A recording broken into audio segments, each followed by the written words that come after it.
Дүйсенбіден жұмаға дейін Астана радиосының әуе толқынында құт қонған атамекеннің, тағылымы мол тарихтың, тамыры терең танымның, бәсекеге қабілетті ұлттың, топқа салса білек асатын азаматтың үні «Мен қазақпын» бағдарламасында.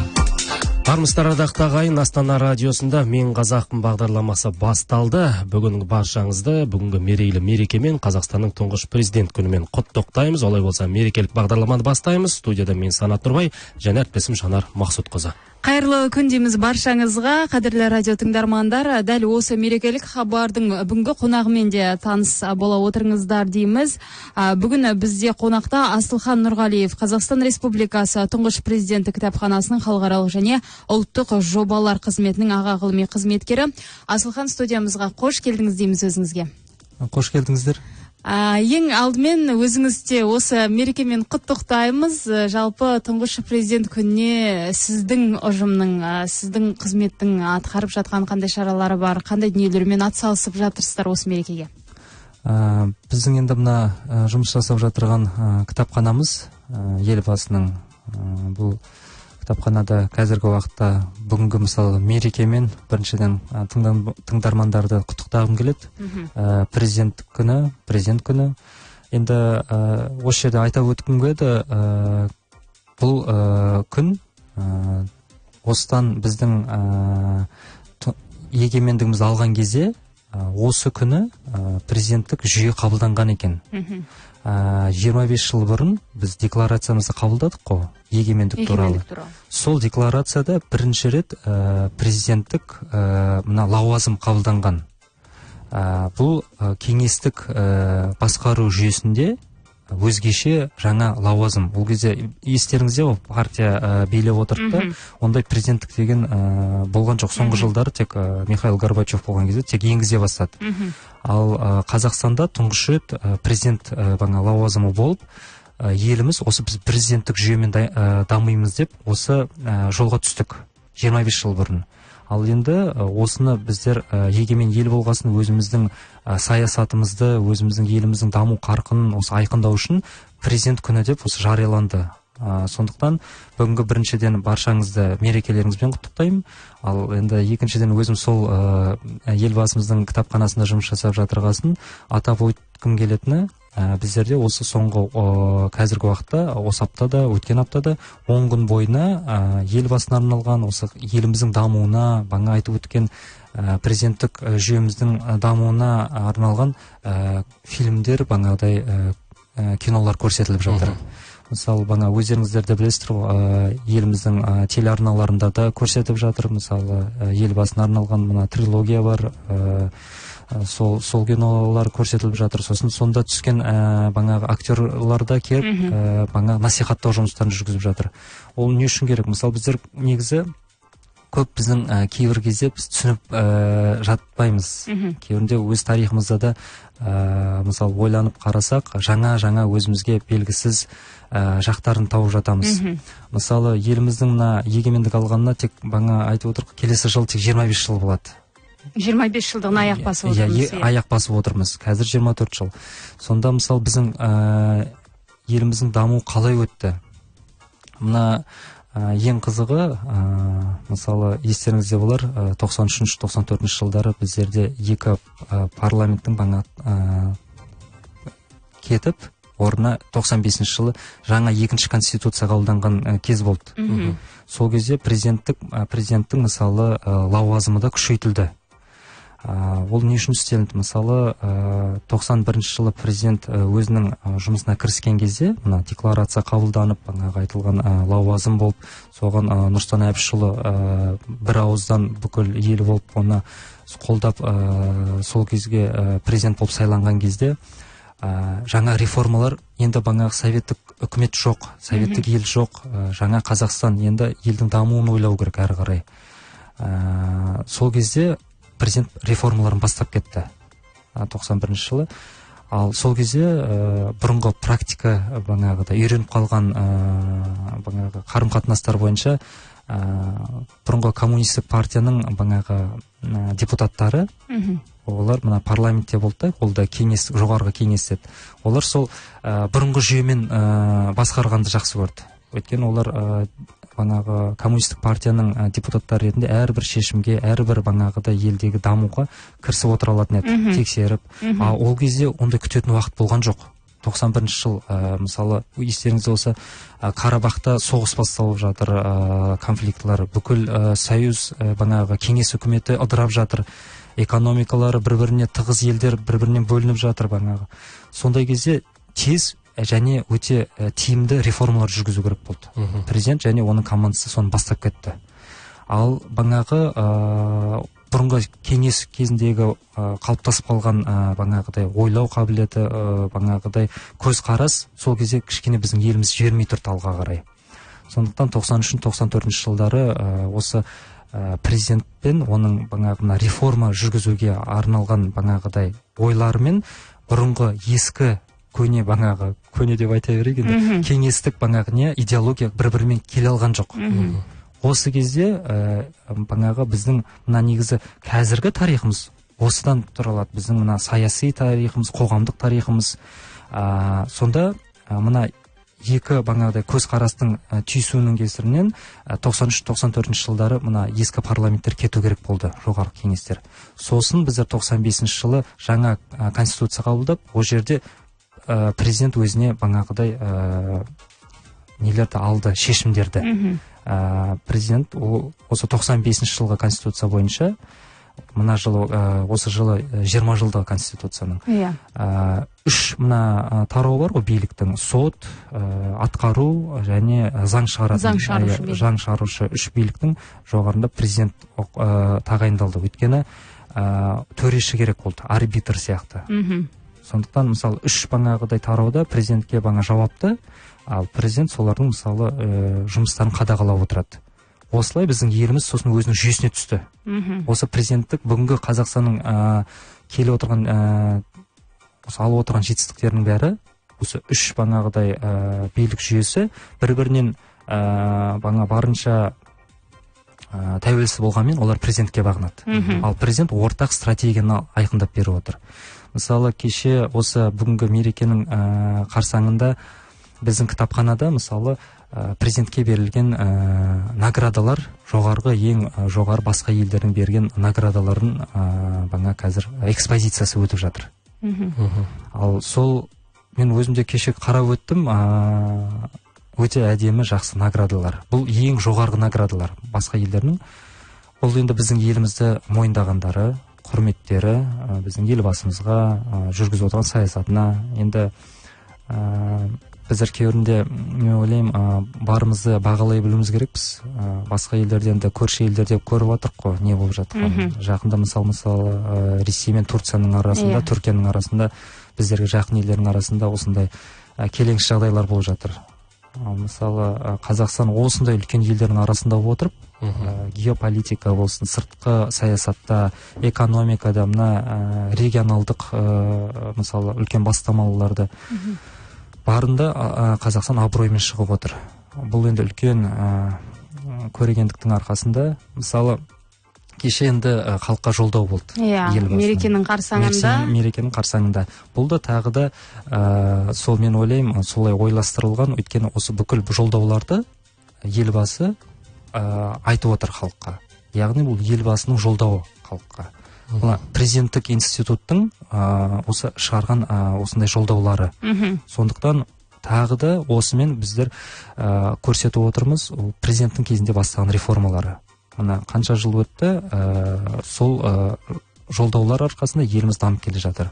Бұл мына президенттің осы істеген, атқарған жұмыстарының арқасында осы жүйемен біздер дамып келе жатырғанның осы көрінісі. Жолдаулар, ол президент осы жолдауларды беріп отыр.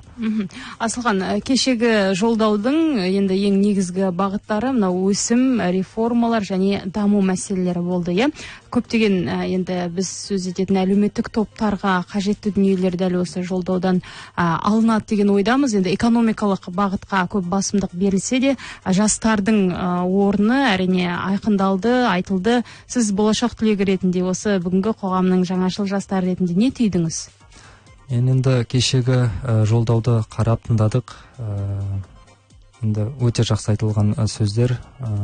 Мысалы енді Мен осы жерде айтып өткім келеді, осы жолдаулар кезінде негізі елбасы үлкен елдің алдында жоспарлар, мақсаттар қойып, үлкен стратегиялар сол кезде айтқан. Осы жыл сайын сондықтан біздің халқымыз да бүкіл мемлекеттілікке жұмыстанып жүрген азаматтарымыз барлығы осы жолдау кезін күтеді. Жолдауда не айтады екен елбасы, қандай жаңа үлкен бағыттар қойылады екен елімізге деп. Мысалы, мен осы жерде айтып өткім келіп отыр, қазір кешегі жолдауға келем. Кішкене тарихынан айтып кетейін. 97 жылы алғашқы жоспар жолдау болды. Сол жолдауда бірден елбасы 2030 стратегиясын айтты. Ұсынды.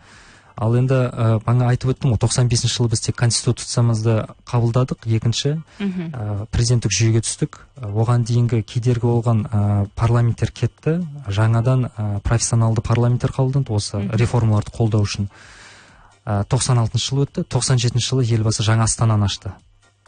Одан кейін жаңа Астананы ашқанның өзінде де білесіздер ғой, ел ішінде қаншама сөздер болды. Қалай бұл Алматыдан жаңа тек құрылып отырған ел, жаңа Астана ашылады, ол сонда не болады деп жан-жақта тартпа сөздер болды.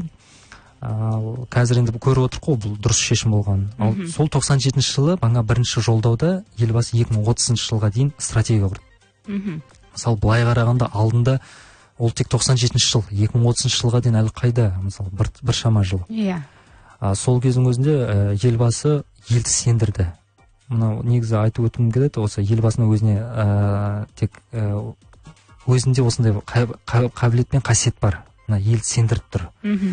Сол кезде неше түрлі әңгімелерге қарамастан ел осы 2030 стратегиясына қолдап президентпен осы жолмен біздер дамый бастадық.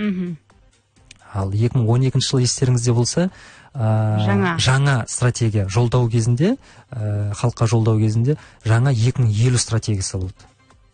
Мысалы, былай ойлап қарағанда 2012 жыл мен 1997 жылдың арасында 15 жыл өтті. Сол 15 жылдың ішінде елбасы айтты жаңа жолдау кезінде, біздер алдын ала 2030 жылдың стратегиясын бітіріп тастап отырмыз. Көп параметрлері бойынша біз жеттік сол көрсеткіштерге деп. Енді біздер одан ары өзімізге мақсат қойымыз керекпіз. 2050-ге дейін дамайық енді деп. 30 елдің арасына керек, ең алда әлемдегі дамыған деп. Мысалы, қарасақ алдымызда әлі 35 жыл бар оған дейін. Сонда, мысалы, ойлануға неге сондай үлкен, мысалы, уақыттар қойылды деп. Мен қазір түсініп отырмын, өзім алдымда ойланып отыр едім, елбасы негізі 91 жылдары, мысалы 95 жыл, 97 жыл Астананы ауыстырғанда, бірінші стратегияны бағанағы жолдау кезінде айтқан кезде, ол бүгінгі осы 2000 Қазақстан мәңгілік ел деп айтып жүр, осы жаңа 2012 жылғы жолдау бойынша. Сол идеяны сол кезде ойланған екен. Мына 97 жыл 2030-ға дейін бағанағыдай жолдауды арнаған кезде 2030 жылға дейін Қазақстан болса екен, осындай егемен ел болып тұрса екен, тарап кетпесін ешқайда, басқа елдердің мысалы ықпалына түсіп кетпесін, өзі егемен дербес ел болсын деп, осындай өзінің ішкі ниеті болған елбасының. Сондықтан ол үлкен мынандай перспективаға бағанағыдай уақыт қойып отыр. 2030-ға дейін Қазақстан болсын деп. Ал 2012 жылы одан әрі 2050-ге дейін барсын Қазақстан деп. Сондай өзі қалыптасып кетсін бұл ел деп. Сондай өзінің ішкі ниетімен, мен ойлаймын, бағанағыдай көріпкелдігімен осы істеді. Осы жолдауды арнады халыққа. Енді 2030 жыл шындап та біздің стратегиясы біздің өмірімізде орын алды. Мысалы, көрші, мысалы, Ресей елдегі әзілдері бар, олардың айтатын, қазақтар біздерге тек оқуға, бағанасы айтқандай, тауар алуға, әлде демалуға келеді деп. Басқа постсоветтік елдер ішінде олай жетістіктерге жетіп жатқан елдерді мен қазір енді кішкене қинала айтамын. Мысалы, Балтық елдер енді Европаға ілесіп, олар енді дамып бара жатыр, жайлап. Енді олардың демография жағдайда басқаша болды, оны бізде ескеруіміз керекпіз. 91 жыл қазақтар тек Қазақстанда 40% болды. Сондықтан кейбірінде сол кезде бірден неге біз мысалы демократияны неге енгізбедік, неге нетпедік деп біз критикалар айтты, мысалы. Ал мен мысалы оқу жүрген кезінде бағана болашақпен айттыңыз ғой, Англияда жүрген кезде өздеріне айтатын едім профессорларға. Аристотельдің өзі демократияның 6 түрін айтты. сіздер бізге қандай демократияны ұсынасыздар деп. Сондықтан мен айтамын, сіздерде де демократияның бір түрі емес 6 түрінен тұрады Европаның өзі деп. Әр елде әртүрлі. Сондықтан біз жаңа келе жатырған елміз, сондықтан біздің өзіміздің ішкі сезіміміз бойынша, өзіміздің дамуымыздың деңгейіне қарай біздер өзімізге керекті демократияны таңдаймыз деп. Сондықтан біз елбасы айтты, біз демократия деген ол тек оған қарай жүру керек, даму керек. Мысалы Американың бағанағыдай тарихын қарасаңыздар, қаншама жылдар олар ғасырлар келе жатыр. Европа олар деген мыңжылдықтан келе жатыр демократия. Ал енді тек тәуелсіздігін алып, оңын солын біліп келе жатырған жаңа елге басқа елдер, мен ойлаймын, тек біздермен қарым-қатынас жасап, біздермен достасып, солай біздерге өздерінің ақылдарын, мысалы кеңестерін бере алады. Ал өзіміз дербес ел болып тұрып, мысалы мәңгілік елде отырық, 2050-ге дейін біз мәңгілік ел, өз еліміздің өз жолымызды, мысалы мына бағанағы айтып отырған жолдаулар кезінде айқындап алып отырмыз. Өйткені елбасы бағанағыдай 3 тараудың мысалы жоғарында төреші болып отыр ғой мысалы. Сондықтан жан-жақтан елбасына мысалы ұсыныстар түседі елдің ішінде. Оның барлық елдің тынысын да біліп отыр елбасы. Сондықтан ол президентіміз мысалы жылды қорытындылап отырып жолдау жолдағанда, келесі жылға алдағы перспектива, ол әрине осының барлығын ойларды бірге келтіріп, соның бәрін зерттей келе осындай жолдау арқылы тоқетерін айтып отырмыз. Асылхан, енді жалпы президент күні, тұңғыш елбасы күні тарихынан бастап көптеген танымдық дүниелерді жастарға айттыңыз деген ойдамыз. Біз өзімізге де көптеген жаңалық ашып отырмыз расында да сұхбат барысында. Қадірлі радио тыңдармандар, бүгін тұңғыш президент күніне арналған мерекелік хабар Мен қазақпын бағдарламасы аясында бүгін бізде қонақта Қазақстан Республикасының тұңғыш президенті кітапханасының халықаралық және ұлттық жобалар қызметінің аға ғылыми қызметкері Асылхан Нұрғалиев екенін естеріңізге саламыз. Кезекті бір әсем әнге берсек, одан кейін сұхбатты бірге жалғастыратын боламыз. Астана радиосы. Қайырлы күн дейміз тағы да қадірлі радио тыңдармандар. Мінекей Мен қазақпын хабарына берілген уақытта шектеулі екен, уақыт мәресіне келіп жақындады. Сонымен Асылхан, сізге тағы бір сауал. Жалпы мынау әлемдік тәжірибеде президент күні, тұңғыш президенттер күнін мерекелеу, атап өту, осы датаға мән беру, тарихи тұрғыда қалыптастыру шаралары қалай қолға алынған? Бұл өте жақсы сұрақ. Біздер мүмкін мереке күні кездесіп отырмыз. Мысалы, әлемнің ең дамыған елі ақш-та, Америка құрама штаттарында. Осы әлемде осы президент күн тойлау, президенттерге мұражай ашу, кітапхана ашу сол елде басталған екен. Қазіргі таңда Америкада соңғы 13 президентіне мұражай ашылған. Сол мұражайларда, мысалы қазір біздің жұмыс жасап жатырған кітапханамызда сияқты, бүкіл сол президенттің басқарған уақытындағы материалдар, архивтік документтер барлығы жинақталған. Мұражайындағы мысалы экспозиция үшін сол кісінің сақтаған заттары, мысалы кітаптары барлығы. Ал мына соңғы қазіргі мысалы Барак Обама кеткесін, қазір оның жұмыс жасаған қаласында, Бостон қаласында бағанағыдай мұражайға салынып жатыр. Мысалы, олар сөйтіп ардақтап, өздерінің президенттеріне сондай үлкен көзқараспен қарайды. Әр президентіне. Өйткені, мысалы, басқарған уақытында қандай шешімдер, қалай қабылданды, елдің тағдырына, елдің дамуына қандай үлес қосты деп, соның бәрін тарих ретінде реттеп, сондай мұражайлар ашып қояды. Қазір біздер енді зерттеу барысында көріп жатырмыз, тіпті бұл мұражайлардың, кітапханалардың халық арасында сұранысқа ие екендік соншалық, бұған дейінде осы соңғы 13 президентке дейін болған президенттерін, Маккинли деген мысалы 1900 жылдардың бастарында болған президенттеріне арнайы қайтадан архивтен документтерін көтеріп, мағлұматтарды жинақтап, осындай президенттік ұйымдарды ашып жатыр екен, кітапхана, мұражайларды. Бұл Америка халқының өздерінің даму жолына, бағанағы айтып өткендей, өздерінің егемендігіне сондай қарайды. Өйткені ел басқарылғасын бір жерден басқарылады ғой, сондықтан сол басқаруда тұрған азаматтарын олар сөйтіп үлкен құрметпен қарайды екен. Мысалы, тағы да біздер біліп жатырмыз, мысалы, Филиппин, мысалы, әлем шарының басқа жағы, мысалы, Филиппин жағында соңғы 15 президенттеріне арнайы осындай орталық ашып президенттік, сол жерде бүкіл бірінші президенттерінен бастап келесі президенттеріне дейін бүкіл мағлұматтар жиналған. Үлкен сондай орталық екен. Енді мына көршілес Ресей елінде де бар Ельцин центр деп, ол жерде де Борис Николайұлына бағанағыдай жинақталған бағанағы мұрағаттары бар. Әзербайжанда бар, Белоруссияда да бар. Мысалы Францияда үлкен оларда кітапхана бар. Соған Франсуа Миттеран президенттерінің атын берген. Сол кісінің де ішінде көрмесі бар. Кореяда бар мысалы.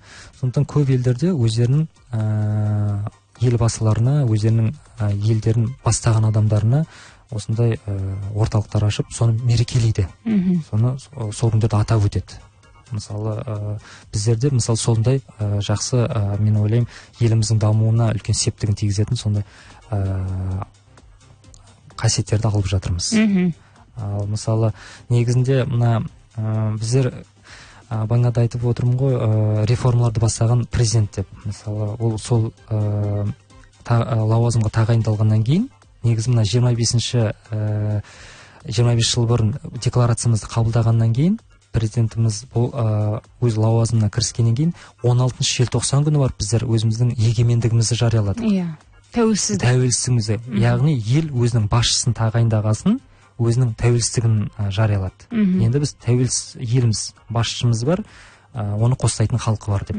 Сосын барып бүкіл әлемге біздер паш еттік. Біздер Қазақстанбыз, еліміз. Содан кейін бағанағыдай бүкіл шекарамызды да белгілей бастадық.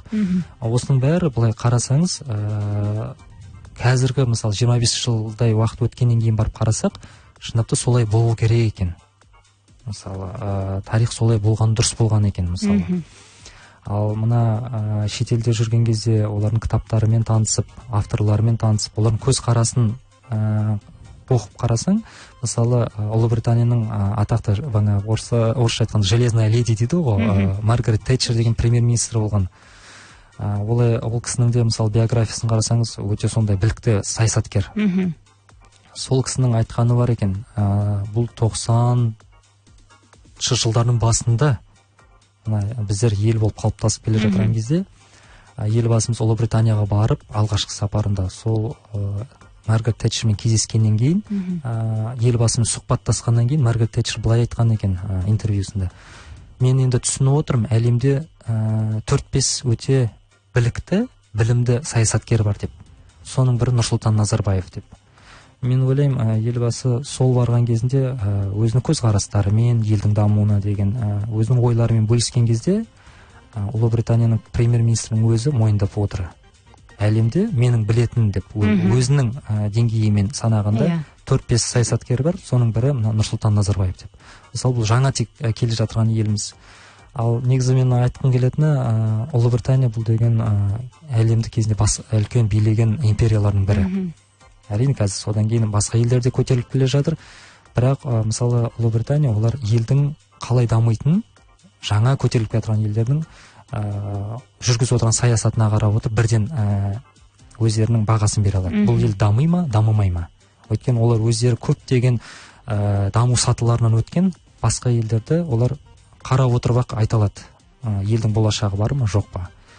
Ал енді біздің алға отырған мақсаттарымыз үлкен. Мысалы елбасы айтып отыр, 2017 жылы экспо өткеннен кейін 2018 жылдан бастап Астанада халықаралық қаржы орталығы құрылады. Осы жақындағы сапарларында да барлығында жан-жақтан үлкен капиталдарды, инвестицияларды шақырып әкеліп отыр. Бұл деген мен осы орайда айтып өткім келді. Мысалы біздерде кемінде жақсы бір осындай бір әңгіме бар қазақта. Бір кісі өзінің көршісіне ақша бере тұрған ғой, қарызға. Содан кейін енді айтатын көрінеді, мен енді сол көршімнің амандығын тілеп жүрмін күн сайын деп. Сол сияқты біздің амандығымызды тілейтін елдер көп болады. Бұл өте тереңіне қарасаңыздар, үлкен саясат, үлкен елбасының көргендігі. Қазақстанда бүкіл әлемнің, Ұлыбританияның да ішінде капитал айналғасын, ол елдер осы біздің еліміздің дамуына үлкен септігін тигізіп отырады. Технологиялар береді, капиталын береді, білімін береді.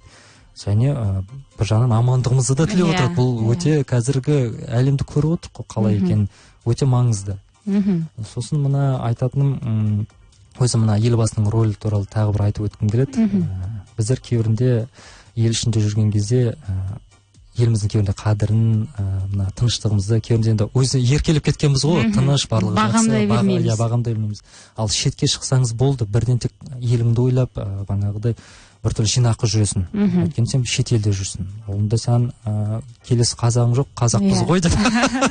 Еркелігіңді көтере қоятын. Мысалы, бір осы аңыз есіме түседі. Бір күні бір үлкен философ өзінің елбасы сол кезде үлкен елді билеп тұрған ханына барады екен.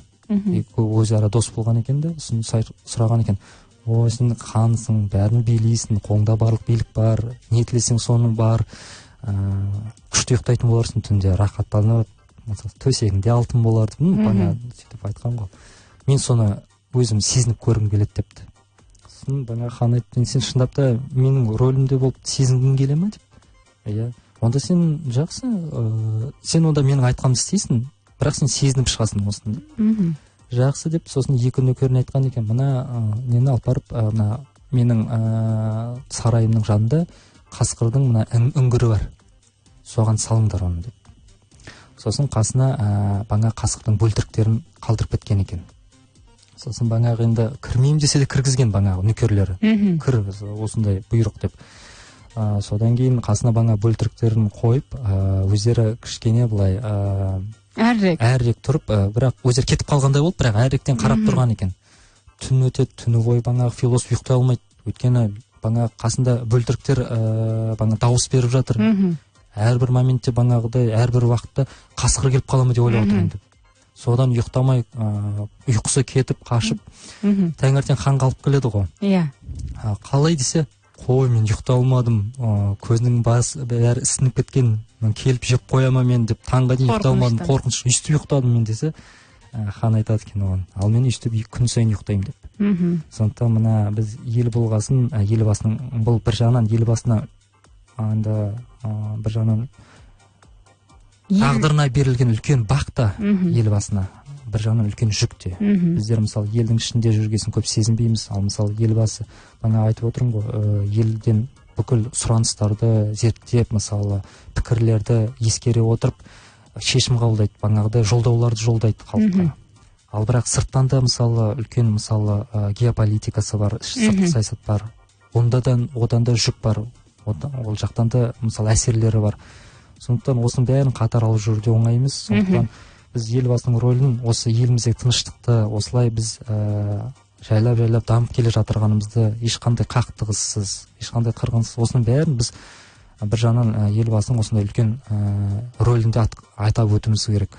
Сол кісінің саясатының арқасында. Жақсы, Асылхан, енді осы тақырып аясында өзіңізбен әлде де көп сұхбаттасуға болады, бірақ уақытымыз шектеулі, өкінішке орай 4 минут қалды жаңалыққа дейін. Сондықтан дәл осы жерден біз қоштасамыз өзіңізбен. Сізге алдағы жұмыстарыңызға тек қана сәттілік тілейміз. Мереке құтты болсын. Болсын, рахмет. Ардақты ағайын, енді біз сіздермен қоштаспаймыз. Қазір қазақ тіліндегі жаңалықтан кейін нағыз қазақ радио ойынын ойнататын боламыз. Бізбен бірге болыңыздар.